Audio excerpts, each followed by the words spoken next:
And a major show of support for Georgia's Latino families. The Latin American Association says the 37th annual Latin Fever Ball raised more than $900,000. It is one of the strongest years in that event's history. But all that success comes as the need surges too. The organization says daily visits to its food pantry have doubled in just 3 months. Let's get more now from the CEO of the Latin American Association, Santiago Marquez. Santiago, welcome. Wow, almost $1 million. So impressive. But we're talking about the need outpacing the resources here. So how long is this funding going to last? Well, thank you. Thank you for having me. Good morning. Yeah, the money that we raise was unrestricted money, and it allows us to stock our food pantry. And what I could say is that it cost about $25,000 to stock our food pantry for a quarter. And what's happening now is when we get a delivery from the food bank, in 2 weeks that food will be gone. And we're also doing distribution events. So like this last week, because Thanksgiving's coming up, we did 3 big distribution events where we were serving like 400 to 500 families. And so the food doesn't last very long at all. I mean, we're talking about demand doubling here. So what all remains unfunded at this time?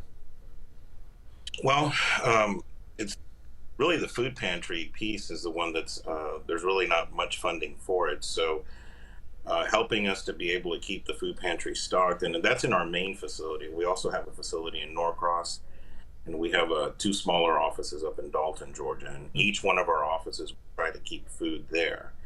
And it also, you have to have people to run the facility, right? And so we have to pay salaries and operating costs. So all of that goes into the cost.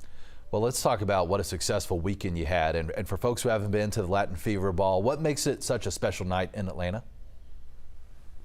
Well, it is the premier event for the Latino community, and I'm Latino. We love to party. We love to come together and celebrate the community. But I think what makes it special is the mission of the LAA. The mission to provide opportunity for all, and so an opportunity for people to come together to celebrate. And at the end of the night, you know that you're helping the LAA help the community to thrive and to achieve the American dream. Makes it even more sweet, makes it even sweeter for everybody who's in attendance. How do you balance that festive atmosphere with the serious message of need?